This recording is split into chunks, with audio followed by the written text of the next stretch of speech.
지긋지긋한 조중동의 대가리 조선일보가 정부의 부동산 정책을 사전 유출했다. 제대로 걸렸습니다. 또한 그 이후로 TV조선이 국토부 기자단에 의해 출입정지 징계를 당했다는 통쾌한 소식도 떴습니다.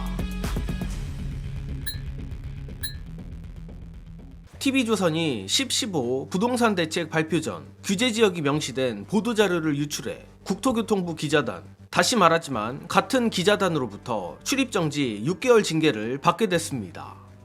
이번에 TV조선이 유출했다는 자료는 다들 아시겠지만 정부가 어제 발표한 강남 3구 및 용산구뿐 아니라 서울 25개구 전역과 경기도 12곳 등의 부동산을 규제하는 초강경 대책으로서 당초 정부는 사전정보 유출을 막기 위해 지난 15일 오전 10시를 엠바고로 설정한 바 있습니다. 참고로 엠바고는 기자와 출입처가 일정 시한까지 사안을 보도하지 않기로 합의한 것을 뜻하는데 기자들은 보도 작성 등의 이유로 엠바고 시각보다 미리 보도자료를 받았습니다. 하지만 엠바고 해제 1시간 전인 어제 오전 9시경 온라인 커뮤니티와 정보지, SNS 대여방 등에 골 때리는 사진 한 장이 공유됩니다. 해당 사진은 앞서 말했듯 10.15 부동산 대책에서 어떤 지역이 새로운 규제지역으로 선정되는지에 대한 내용으로 심지어 사진엔 국토부, TV조선 땡땡땡이라고 기자 실명까지 찍혀 있었습니다.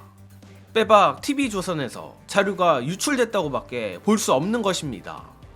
그리고 보도에 따르면 해당 TV조선 기자가 자사 프로그램 앵커에게 보도자료를 전달했고 해당 보도자료가 외부에 유출된 것으로 보인다고 하는데 중요한 건 그 다음 대목입니다.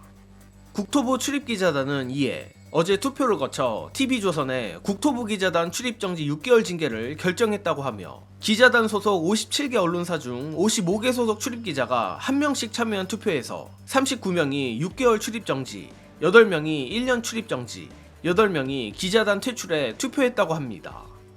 고로 TV조선은 내년 4월 14일까지 국토부 공식 행사와 기자실을 출입할 수 없고 엠바고 전 보도자료 역시 배포받을 수 없게 된다고 합니다.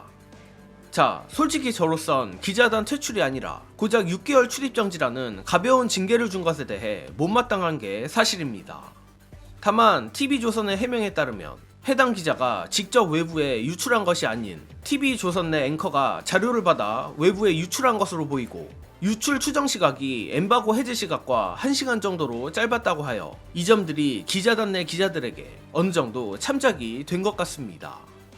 물론 나름의 변명거리가 있다고 쳐도 이는 어디까지나 변명일 뿐이며 그 1시간이 아무리 짧다고 한들 이론적으로는 사전 정보를 악용할 수도 있는 것인 만큼 TV조선을 선회해줘서는 안됩니다.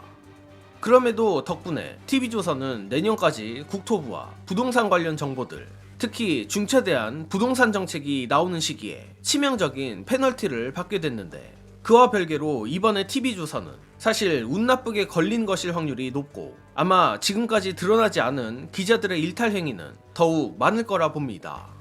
특히 일전 기자들이 주식을 선매수하고 기사를 쓴 후 주가가 오르면 주식을 파는 전형적인 부정거래가 있었다는 보도도 나왔던 만큼 부동산 시장의 기자 부정거래 역시 제대로 파봐야 할 부분이라고 생각합니다.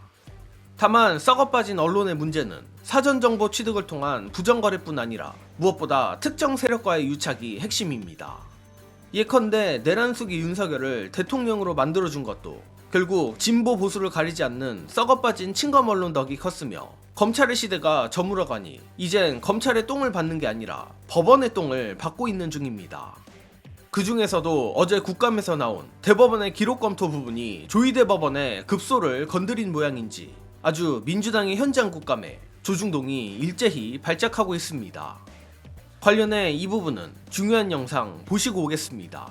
조중동, 대한민국의 대표 보수 언론이라고 할 수 있는 세 개의 매체는 폭주하는 여권이 대법관들의 PC를 보겠다면서 대법원을 휘젓고 다녔다. 대법원 곳곳을 휘젓고 다닌 민주당. 이렇게 비판 보도를 쏟아냈는데요. 실제로 이렇게 휘젓고 다니신 거 맞습니까? 정말 나쁜 사람들이군요. 현장 국감에 가서 네. 대법정을 보고 그리고 그분들은 그것을 보여주고 싶어 했고요. 대법관 방은 이 방으로 가서 보시는 게 좋겠습니다. 된다라고 얘기를 했고, 그래서 저희가 대법관의 방을 가서 보니 기록으로, 종이 기록으로 보는 거구나라고 하는 걸 한 번 더 확인했는데, 이재명 대표 관련한 것은 종이 기록으로 주지 않았다라고 네. 하는 것까지 확인하게 된 겁니다. 그렇다면 7만 페이지에 해당하는 기록을 보았는지 당연히 요구해야 되는 거 아닙니까? 네. 그것을 종이로 보지 않았다라고 하면 위법입니다. 전산으로 봤다. 그럼 전산 로그인 기록을 보자. 로그인 기록을 보자는데 무엇을 휘젓고 다니면서 이런 글을 쓴다는 것은 언론으로서의 기능을 하지 않고 있다.